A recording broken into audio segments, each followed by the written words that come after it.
Selamat berjumpa kembali di channel YouTube Ruang Demokrasi. Kali ini kita akan membahas pemikiran dari seorang filsuf Yunani bernama Aristoteles. Ya, jadi sumbangan pemikiran pada masa Yunani kuno mencapai puncaknya pada pemikiran Aristoteles. Bahkan hampir semua ilmu pengetahuan sekarang ini berasal dari pemikiran-pemikiran Aristoteles. Dan juga pada abad pertengahan, masyarakat gereja hanya mengakui dan mengetahui pemikiran dari Aristoteles. Karya-karya dari Aristoteles sendiri selalu dijadikan sumber dan pegangan oleh para filsuf dan para ilmuwan di kemudian hari. Pemikiran Aristoteles sendiri telah memberikan sumbangan bagi perkembangan bidang ilmu pengetahuan seperti matematika, fisika, biologi, psikologi, ekonomi, politik, dan lain-lain. Oke, kita mulai dulu dari biografi singkat Aristoteles.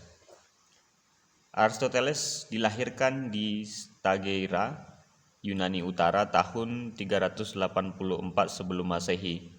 Bapaknya adalah seorang dokter pribadi Raja Makedonia. Pada umur 18 tahun, Aristoteles dikirim ke Athena untuk belajar pada Plato dan selama 20 tahun menjadi murid Plato. Pada tahun 342 sebelum Masehi, Aristoteles kembali ke Makedonia untuk mengajar di sekolah-sekolah, dan setelah Alexander Agung menjadi raja, Aristoteles kembali ke Athena. Ketika Raja Alexander meninggal pada tahun 323 sebelum Masehi, muncul pergolakan antara Athena dengan Makedonia, dan Aristoteles dianggap sebagai pengkhianat sehingga ia lari ke Chalkes sampai meninggal pada tahun 322 sebelum Masehi.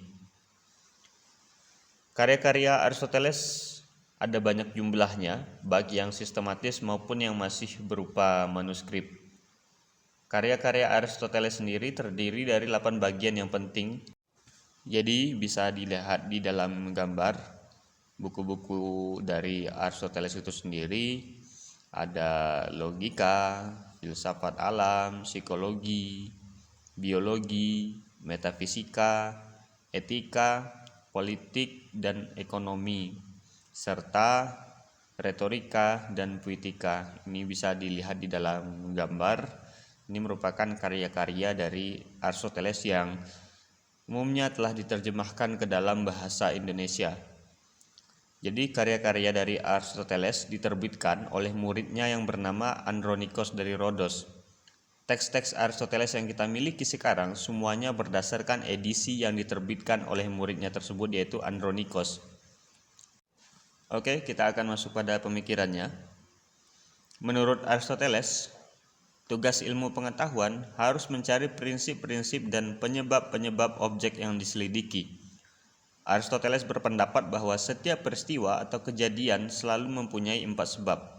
Keempat penyebab tersebut adalah: yang pertama, penyebab bahan atau kausa materialis, yaitu berupa bahan. Misalnya, meja dibuat dari bahan kayu.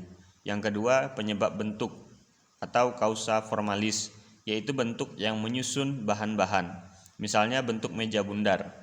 Kemudian yang ketiga, penyebab karya atau kausa efisiens, yaitu yang menyebabkan adanya meja, misalkan tukang kayu. Keempat, penyebab tujuan atau kausa finalis, yaitu tujuan membuat meja, misalnya meja dibuat untuk menulis. Kemudian ajaran Aristoteles tentang manusia erat kaitannya dengan ajarannya tentang gerak. Menurut Aristoteles, gerak adalah peralihan dari potensi ke aktus. Potensi berkaitan dengan materi atau hal, dan aktus berkaitan dengan bentuk atau morphe. Aristoteles berpendapat bahwa manusia terdiri dari satu unsur atau substansi yang mempunyai 2 aspek, yaitu jiwa dan badan. 2 aspek tersebut berhubungan dengan materi dan bentuk. Badan merupakan perpanjangan dari materi, sedangkan jiwa merupakan perpanjangan dari bentuk. Badan atau materi berfungsi sebagai potensi yang ada di dalam diri manusia, sedangkan jiwa atau bentuk berfungsi sebagai aktus. Aristoteles memberikan pengertian tentang jiwa sebagai aktus atau intelek, yaitu suatu dorongan untuk merealisasikan dirinya. Aristoteles Berbeda pendapat dengan Plato tentang kekekalan atau kebakaan jiwa. Menurut Plato, jiwa itu bersifat abadi atau tidak akan mati. Sedangkan menurut Aristoteles, jiwa itu akan binasa bersamaan dengan matinya badan, karena jiwa tidak bisa hidup tanpa adanya badan. Karya Aristoteles tentang manusia terdapat dalam bukunya yang berjudul De Anima.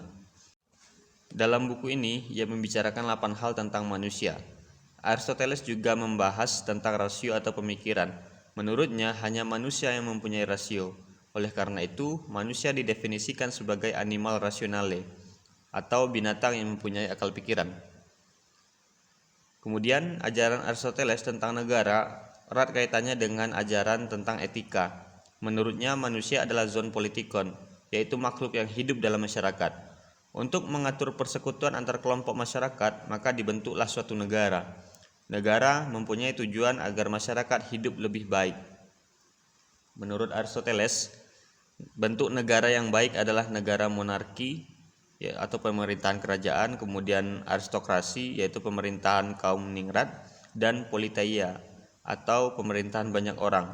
Sedangkan bentuk negara yang buruk adalah negara tirani dan oligarki atau bentuk negara yang diarahkan kepada kepentingan penguasa. Nah, itulah tadi pemikiran-pemikiran dari Aristoteles. Jadi pemikiran-pemikiran modern dewasa ini pada dasarnya bermuara dari pikiran Plato dan Aristoteles. Kedua pemikir tersebut memberikan inspirasi pada filsuf-filsuf modern di kemudian hari. Meskipun kedua pemikiran tersebut mempunyai perbedaan pendapat.